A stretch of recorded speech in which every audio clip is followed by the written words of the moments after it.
From what I can tell, people like to complain. There's a time and place for it, but some complain so much, I swear they're addicted to being miserable. Whether it's the guy at Duncan I told you about in the community post, Bostonians and New Englanders hating on the tea, or Doomers claiming everything's cooked, everyone seems to like complaining, always thinking the grass is greener on the other side. In fact, you can probably say I'm guilty of this by complaining about the complainers in this very video, but only because I want to try effecting some change by challenging the complaining, as I tried with the Duncan Doomer, as we'll call him from here on out, because he runs on complaining. Duncan Doomer was just allergic to solutions during that interaction. I don't want to get into too many specifics, but I did recommend solutions or steps towards solutions, which I honestly think is better than just doing nothing. But like I said in the community post, the way he reacted, you'd think I insulted him. He even had information that could help him get something done about one of the things he complained about, but didn't want to even try. At least the woman on the bus I mentioned in my video criticizing car dependent infrastructure, who we'll call Bus Lady for this one, who told me about the lawsuit she launched, was doing something about it. She found a resource that could help her, and rather than sit back and take what the other party was trying to do, she did something about it. I hope I run into her on the bus again so I can ask how the lawsuit went, while I'm choosing to eat breakfast somewhere else from now on to avoid Dunkin' Doomer, and exploring earlier train options, even if I have to wake up earlier and spend more time walking around the Boston Common or something before I need to leave for morning snack and the opening of wherever I'm going. Because at least I'll be more likely and able to listen to my audiobook. Unlike the T, where I'm on constant alert due to the more compact environment of a subway car. Speaking of the T, I have a very controversial opinion here in the greater Boston area. I like it. I think they generally do a good job, and I appreciate not having to pay an ungodly amount for an Uber or sit in traffic. I remember the last time I went to a Patriots game in 2019 when the new Foxborough station next to Gillette Stadium was promoted. Someone shouted, "The tea sucks!" That just about sums up the attitude a lot of people around here have about the tea. Now, maybe they had a bad experience with it, and I've had my fair share.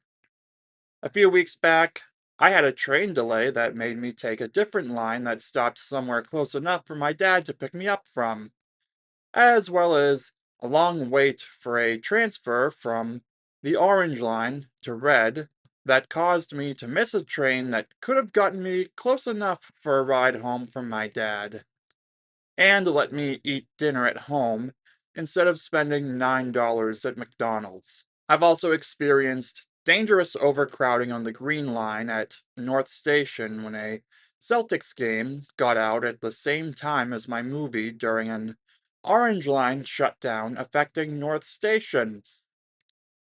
One time, someone came around my subway car asking for spare change, and I politely declined. At South Station, there was the guy who called me Jeffy's bad word I've gone on about numerous times now, which made me skip the indoor area for a while.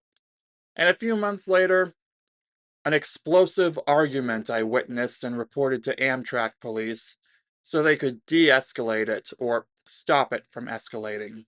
I was left shaking with fright after that, even though the arguers went their separate ways and had no idea I'm the one who sent Amtrak police over to them. But even after all that, and more, I won't complain. I still came back that night, and have been back numerous times, even pointing the spot out humorously to my friend who joined me for adult night 2 a week later. Instead of complaining about all of those, I simply learned and adapted.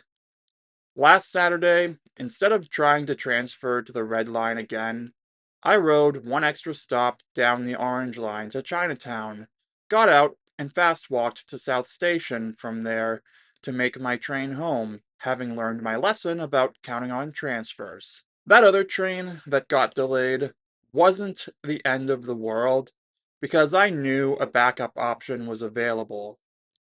After the post-Celtics game overcrowding, I now monitor the TD Garden schedule to see if there's any overlap with my plans. The Jeffy's bad word situation is why I note where security people are, in case I need to reach out to them. And situations like the spare change guy are why I budget extra time to switch trains or wait for the next one if I'm worried about my safety. Those, and more situations I could recount, I've written off as beyond my control, and moved on with my life. Complaining won't change the past. Instead of complaining, I looked at my past experiences and learned from them. I remain mindful of the people around me and potential red flags, know where my exits are, and prepare to flee a worst case scenario. If doomers adopted a more stoic mentality, they'd be in a better state of mind. Instead, they complain about everything, claiming, "We're cooked," in response to possible solutions or attempts at solutions. I've had solutions written off in more comments sections than I care to count. Maybe I'm just the kind of guy who'd prefer to go down metaphorically fighting, but I'd rather say I did everything I could and keep experimenting with trial and error rather than sit down and give up. Many doomers claim that women have life on easy mode, while men have it on extreme hard mode, while failing to acknowledge women have their struggles too. Beyond that, doomers like Duncan Doomer will also claim that everybody's awful or dropping out of society is the way to go.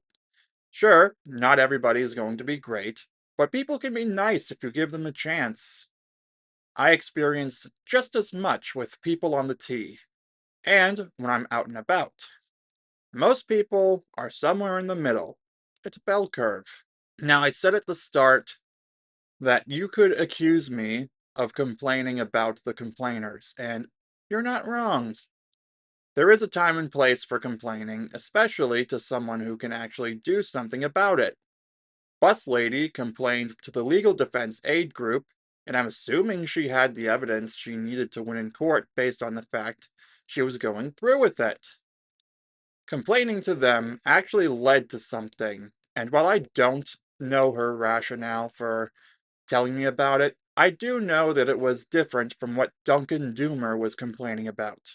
I was not the right person to complain about this to because I was just a random guy with no power to do anything to change his situation.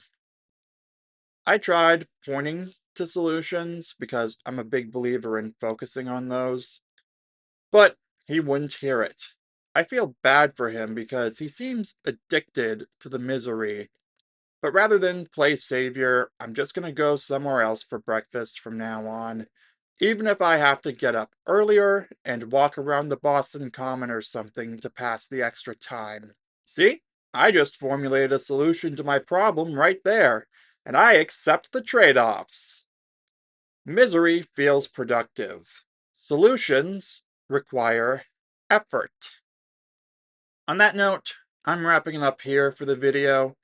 Be sure to like it if you feel empowered to focus on solutions instead of whining about problems and complaining only to those who could actually do something about it. Comment any solutions you found for problems you're comfortable sharing. Finally, be sure to subscribe for cultural commentary and rants from a solution-focused man caught between generations. Thanks for watching, and I'll see you soon.